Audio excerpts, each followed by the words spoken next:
Ed, welcome to Waterstones. Thank you very much. This is not a usual interview, but we're here to talk about Glutton, and I thought it would be very bad hosting if I didn't provide you with some kind of repast. You're correct. I thought we'd put an element of jeopardy in as well. So you're going to have to gamble here. Yeah. On each level, there are two options.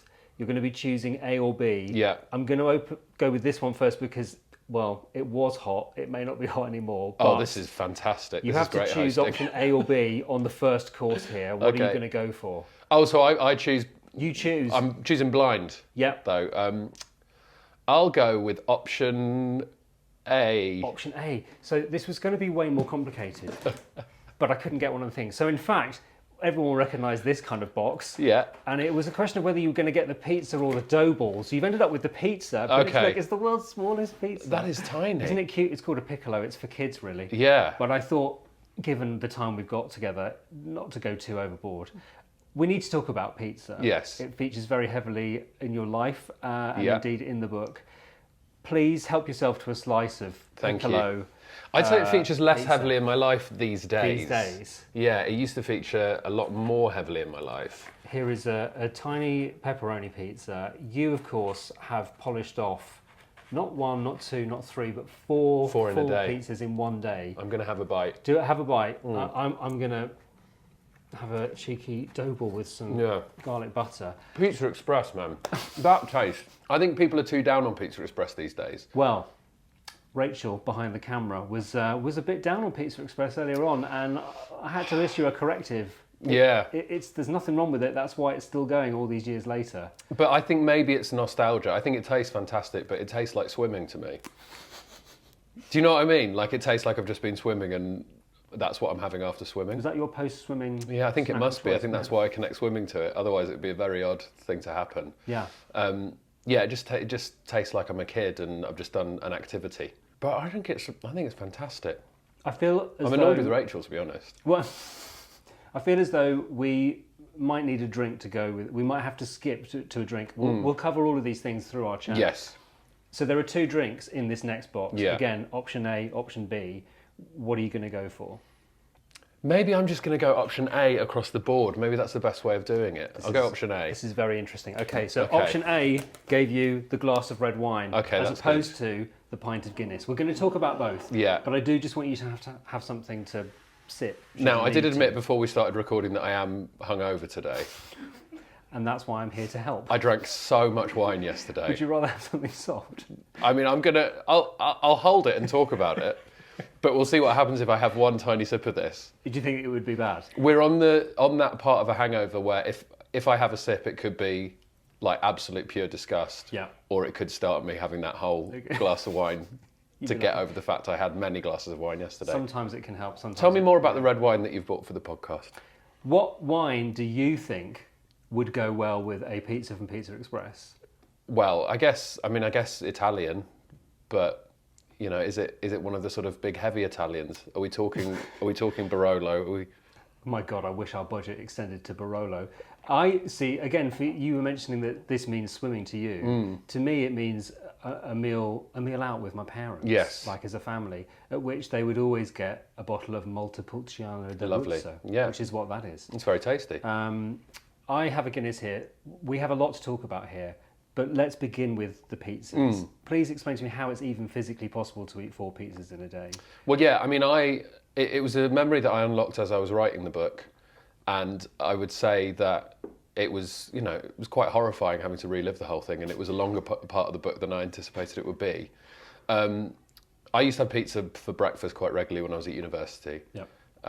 So I would have some pizza then, and then it was a pizza for lunch, and then a pizza pre a show I was doing, a sketch comedy show, and then went out and got drunk and had a pizza at night as well. And I only realised it was my 4th pizza of the day as I was eating it, and it wasn't a great feeling. Most nutritionists, I think, would say that 1 pizza a day is quite a lot of pizza. Yes. Particularly in America, you have those gigantic deep pan pizzas. And I think Papa John himself said, you're not supposed to eat the whole pizza. Was he yourself. a real guy? Oh, he's a real man. Because I did posit that in the book as to whether he was a real man or not. I think he is. I don't think his name is Papa John. I think he must be John something. John something, and he's someone's papa. But he set up the business. I thought he was just like branding. I think he's real, but obviously it's just a franchise business, right? So I'm trying to work out if it's libel or slander what I've said in the book. Do you not have legal takeover? No, weird, right? If you're out there, Papa, we're big fans. Apologies, Papa. But I'm yeah, actually not. I think that his pizza's absolutely dreadful. Papa John's probably like lowest of the low. Do you think? Yeah. Yeah. Yeah, I think so. And then Pizza Express. We shouldn't lie. No, I love Pizza Express. Although I paid for it, they didn't provide it for free, so they don't get any free advertising. Yeah, sodom. But yeah, you ate 4 pizzas in a day, which is quite a feat for anybody, but let alone somebody who, like myself, suffers from type 1 diabetes. Yes. That's quite an undertaking. Yeah, but I think even one pizza as a type 1 diabetic is quite a lot of admin, so you may as well just throw another 3 on top of it. Can I just say that you, in your book, have actually provided me with a piece of diabetic advice. Have I? Yeah, which I don't think anybody's given me properly. So therefore... Tell me what it was, and then I'll tell you if it's actually good advice or I was putting it in there for a laugh. No, I like pizza, Yeah. and I'm not about to give it up because of being type 1 diabetic, but you point out that if you're eating what is effectively a slow-release carb, like pizza dough, that you can get yourself into trouble, which is you take your diet, take your insulin, it can send you crashing, because you've taken it for the whole pizza, and it'll take a while for that to come in, and then you'll go back up again. That happens to me all the time, and it wasn't until you said take half your insulin, eat the pizza, then take the other half. Split dose. It's the best way to do it, because otherwise you end up, especially if you're eating pizza in the evening, blood sugars shoot up overnight, and then you're in trouble. So it's best to split the dose a little bit. I think that makes you Dr. Gamble now. Yes, I think so. Wow, my next book is going to be by Dr. Gamble. Terrible medical advice from somebody with no training. No, but it's genuinely helpful. It was very useful for me to read that. Yeah, because having pizza as a diabetic is like an obstacle course, but it is worth it. It's so worth it. Not all the time, and certainly not 4 a day, but it is worth it now and again to have a pizza. In fact, a lot of your book is about finding sort of joy in less of things, whereas when you were a kid, you were clearly like, Yeah, I want everything all the time, just in case I would ever be in a situation where I couldn't have that thing again. That's what my brain used to do. Be like, you've got to eat all of this now. Yeah. Because what if you never get a chance to have this again? Yeah. Whereas there's pizza everywhere. Yeah. So it wasn't the peril you thought it was. Yeah, exactly. Just enjoy the quality of something. Yeah. Let's move a little bit to talk about drinks now. We have 2 very different drinks here, but they both feature in the book. As I take a sip of Guinness, I would like you to tell me why Guinness is different to almost all beers. Yeah. And why it holds a special place in your heart. Well, what I would say is I love Guinness, probably when it's been poured a little better than that has been. How draft Guinness? I mean, that to me looks like that's a can of Guinness. That's right? a bottle of Guinness. A bottle of Guinness. It's not even a can of draft Guinness. Yes. Yeah. I just think it's magical stuff. I mean, just the look of it in the pint. It's sort of I can dream about how Guinness looks, and I think a lot of it is because I'm a total like advertiser's dream. Like I imagine the slow motion in the advert and the sort of the creaminess of the Guinness and the way it clouds and then settles. But I think it tastes like unlike anything else as well, and I can glug that stuff. I can truly glug Guinness. I am also an advertiser's dream to the point where I associate it with rugby now.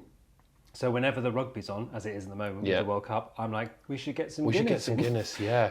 Like a little robot, I go off to the shop and come back with Guinness. Also, I've noticed that if I go to the pub with my friends and I have a Guinness, and I'm not sure I even put this in the book actually, but I always say it, it's one of my most boring things that I say, everyone else will eventually end up having a Guinness, even if they've not thought about having a Guinness. Guinness spreads like a yawn. So you have a Guinness, and then someone's like, oh, yeah, fancy a Guinness actually. No other drink does that. No, I have seen that happen as well. Yeah. Yeah, you sit and you kind of go, oh yeah, go on then. So just to let you know what situation I'm in, I went for lunch with some friends yesterday. Yeah. And we drank a lot of wine. Like we have these lunches maybe once a month where we'll all bring a bottle as well to the restaurant and, get excited about the wine. Drank far too much wine, and then we went to the pub and I had 2 pints of Guinness. So this is a flashback. Is your nightmare. Yeah. You're welcome. Thanks so much for giving me this opportunity. Yeah. I also loved the fact that you said that you're one of those people who sort of repeats these things that you've heard about Guinness. Like, you have to sort of pour it, of course, and then let it settle and then do the other. bit at the top, and then you can only get good Guinness in Ireland. Yeah, and I was saying that before I went to Ireland. But you're honest about the fact that really you can't tell the difference when drinking. I drink Guinness anywhere, to be honest. Anywhere I go. But like, there's pubs that I will, if I'm in London, I'll be like, I'll go there for a nice pint of Guinness. Yeah. But I would also happily go to a different pub on the way that has no sort of recommendation or reputation for quality of Guinness and have one there and enjoy it just as much. You would drink Guinness in a travel lodge? Yes, absolutely. Yeah. I think I probably have. I saw a clip actually of Guinness being poured back in the day in Ireland, and so I have a theory, which is that the whole pouring it, stopping it, and then repouring it is nonsense. Yeah. And watching this video, this keg shot out Guinness at a rate I've never seen. And there were 2 different barrels. Yeah. One was for the frothy bit, and then you had to let that settle, because then you could then pour the actual beer that came out of a separate barrel. So do you think that's where it's come from? And I think that the whole ritual has been passed down now that there's only the one keg. Yeah. And it's sort of nonsense. You could probably pour it in one and it'd be fine. It's great marketing though, isn't it? It really works, because you're like, I'm taking part in a ritual here. Yeah. And I've worked in pubs before, and people are so like specific about it as well. Yeah. They're like, you've got to leave that for 90 seconds. It's like, look where we are. We're in the worst pub in southwest London. You can't be that picky about this. It can't be that important. There would be one man who wanted, he wanted his lager in a very specific glass for the bubbles, because he didn't like the bubbles, but he wanted the lager poured into one glass and then poured from that glass into another glass to get rid of as many bubbles as possible. Right. So he wanted flat lager. You're like, you've got to have a long, hard look at your life if that's where you're at. And red wine features in the book too. You talk about being, for want of a better word, a sort of you're growing into a bit of a wine wanker. Yes. I too am probably a bit of a wine wanker, although without the budget to really be able to afford to do that. Yeah. But that's my drink of choice. Would be red wine. Yeah, and also it's a great diabetic choice as well. It's a great choice. Very, very low carb. It's basically carb free. Yeah. He said. Yeah. Knowing full well that it's not. But it's not as bad as beer. It's nowhere near as bad as beer. Beer, like, especially Guinness, is not as bad as other beers for me. Yeah. But will like shoot my blood glucose levels up and then send them crashing down. Whereas wine, this is a podcast about the book, right, rather than specific diabetes things. But red wine, I think, large glass of red wine, 5 grams of carbs, something like that. Yeah. It's pretty good. I think you're pretty right. I always consider it to be basically like a free pass. Yeah, totally. You can drink as much as you want. Until that massively backfires. And I will also drink wine at the same speed as I drink beer, which is very, very fast. Problematic. Yes. Take me back to your childhood, if you will, because you say that you basically were into everything. Like, you wanted to taste stuff, and that's why you consider yourself to be a bit of a glutton. Yes. Tell me the kind of things that you would eat that maybe other children wouldn't have eaten. Well, there's stuff in the book about me eating, poached salmon and all of this. I just wanted to eat what the adults were eating. And also, I took it as a point of pride that I wasn't a fussy eater. Like, I think the majority of kids probably are fussy about stuff they eat. Yeah. But I think I saw that and saw the way adults reacted to that. I think they're a bit peeved, a bit annoyed. It's probably just me trying to be a bit of a people pleaser as well, to be like, well, I'm not that kid. I'm going to eat all of this.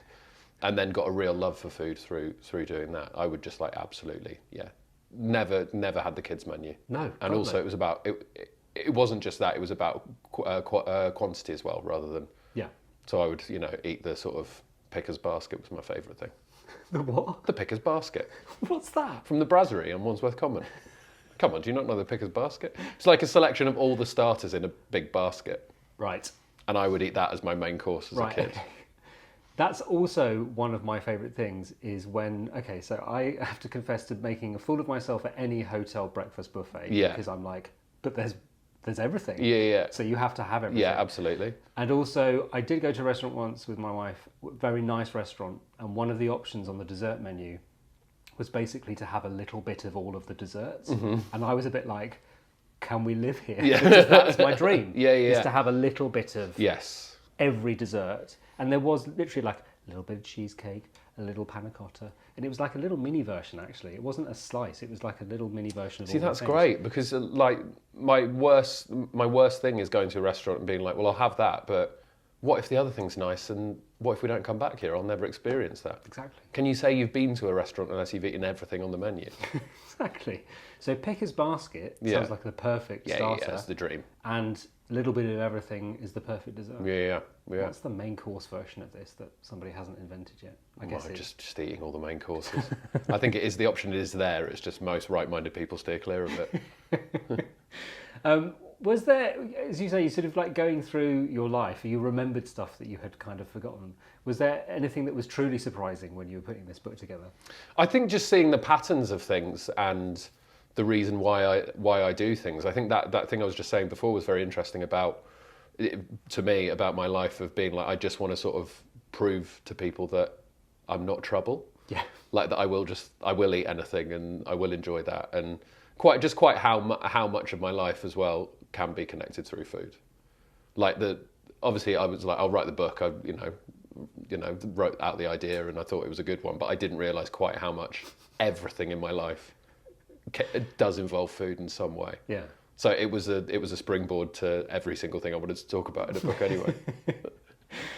You're quite honest about the fact that obviously you were overweight and you made a decision to kind of do something about that. It was almost after the 4 pizzas incident that you were like, maybe need to ease up a little bit.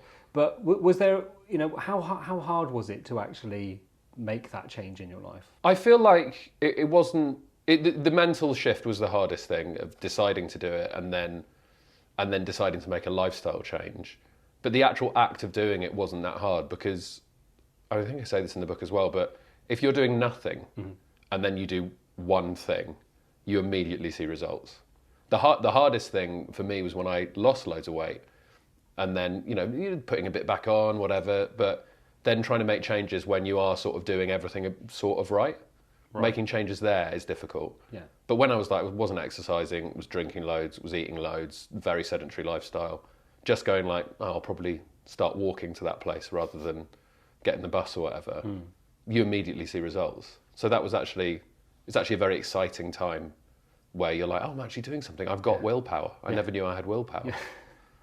And you started running, and you ran. I mean, you started covering some quite serious distances when you were running. Yeah, I'm a very obsessive guy as well. This is what I've also worked out through writing the book. If I get into something, I'm super into it. Like fully for like 2 or 3 years, I'll be obsessed with something. Yeah. And then one day I wake up and go, no, not that anymore. And running was one of those things. So I started running and I was like, oh, I can do it. I had no idea I'd ever be a runner. Yeah. So then, fully knuckled down. I was, 5K, 10K, and then eventually I did London Marathon twice. That's because I different got days, into... different days. Yeah, good. Yeah, I didn't come back again. I started running during lockdown. I hate running. I think it's very boring. I had never run in my life. Yeah.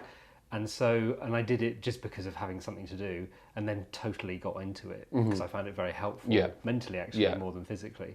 But I did a 10K on my own and found that very painful, and have never got close to even a half marathon, let alone a marathon. What's your advice to push on?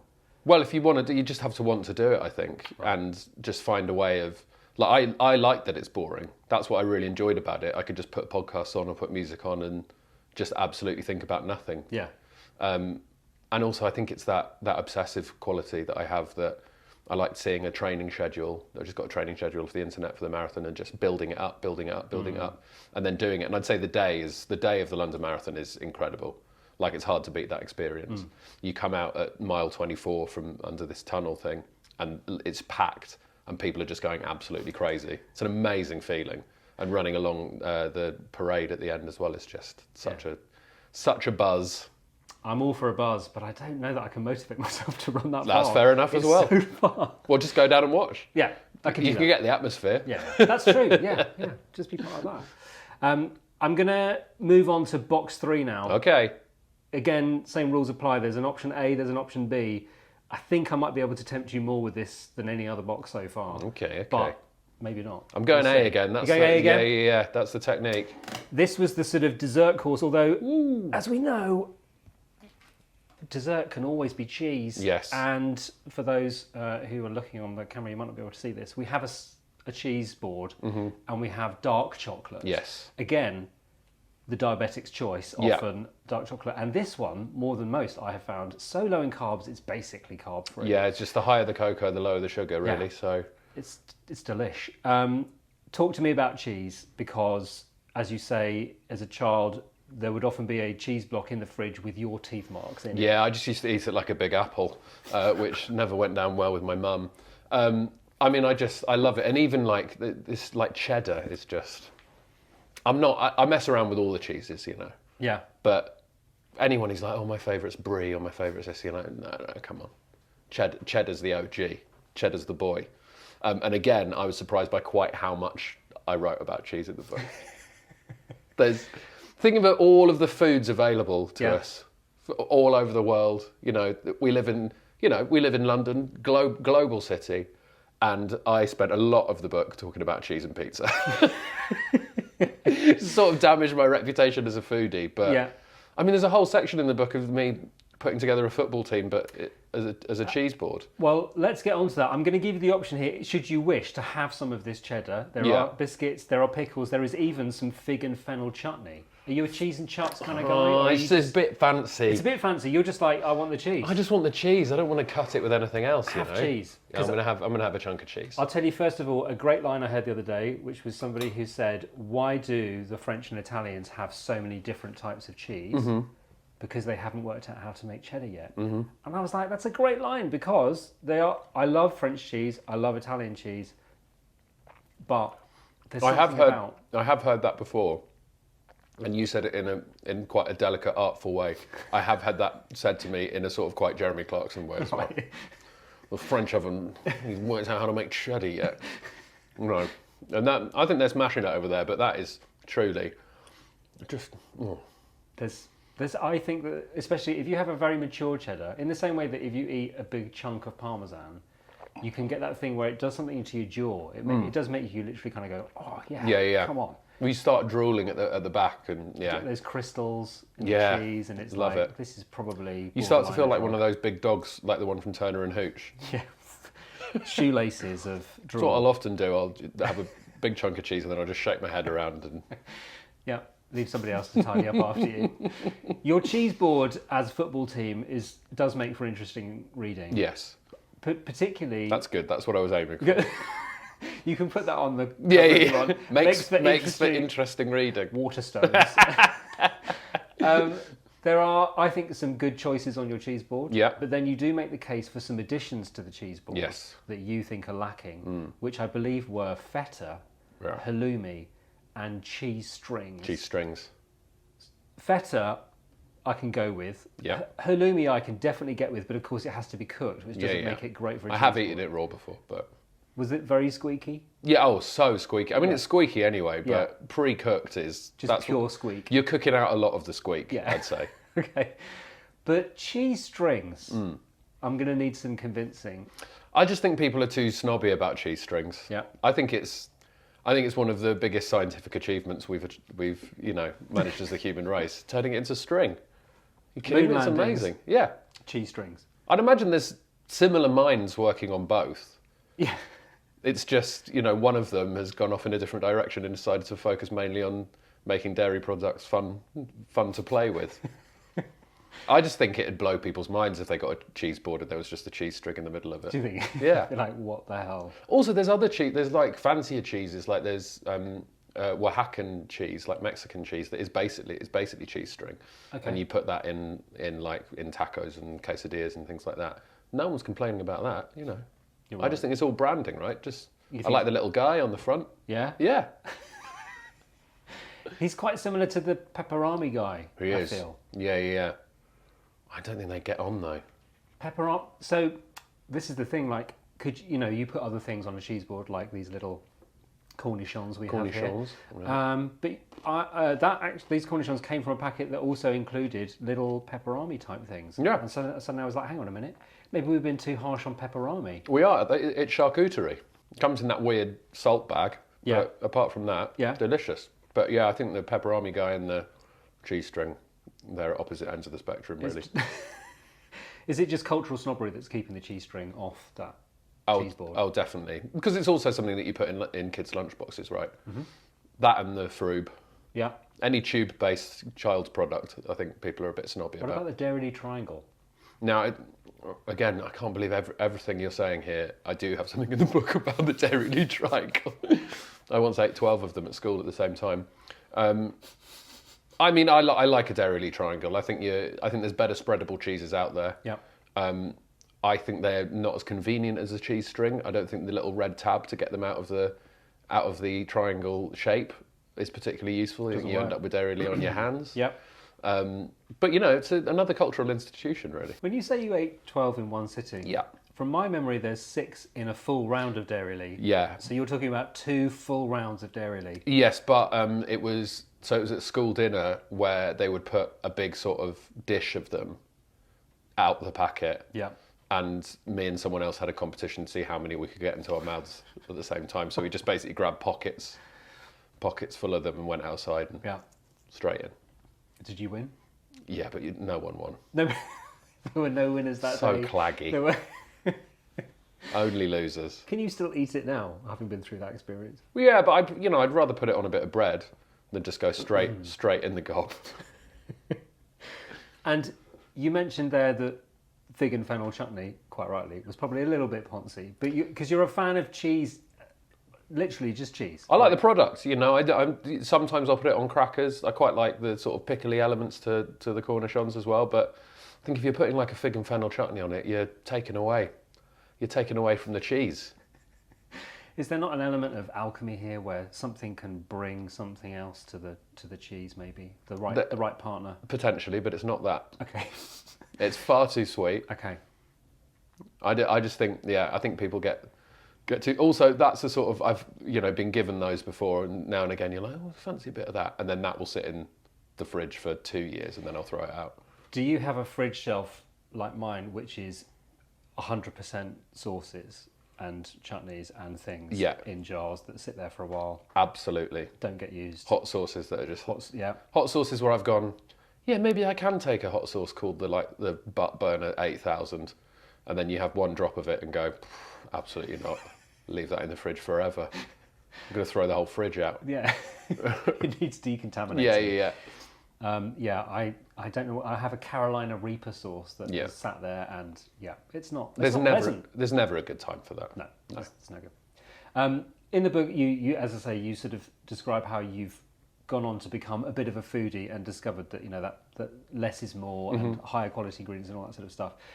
Do you have a partner in that with your partner that you both enjoy that sort of experience of? We definitely do. She's less obsessed with food, I'd say. Like, I'm very much the one driving the, let's go to this restaurant, this looks like a really exciting place, let's do this. And she's very happy to come along for the ride, but she will not put up with me talking about the food during the meal and going, oh, that's really interesting what they've done here. She's like, shut up. Talk about something different. We're eating the food, let's take it as a given we like the food, and we don't need to fully only discuss the food during the course of this entire meal. We talk about something else. Yeah, she's very open with me when I'm being a bit too sort of wanky about the food. So this is what you need in a partner. Yeah. You need a good corrective. And then obviously you do get to talk about food in your podcast. Yeah. With James Acaster.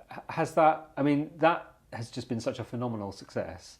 Have there been favourite moments within the making of that podcast? Things that other people have brought up in conversation that have made you go, oh yes, that is. Yeah, but it's very rarely the food-based things, I'd say. I think just because food's a really good entry point for someone talking about their lives or their weird little foibles, or it's just whenever anyone says something that they think's normal, that they do or they think, and they try and skim over it. But me and James know each other so well now, we know when something's going to very specifically make one of us laugh. Yeah.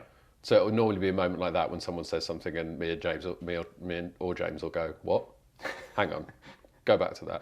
So the first one of those that was happening that I remember on the podcast was Serge from Kasabian saying that when he was a kid, he couldn't eat if there was a magician on the telly because when he saw a magician's props, he just imagined they smelled really bad. Okay.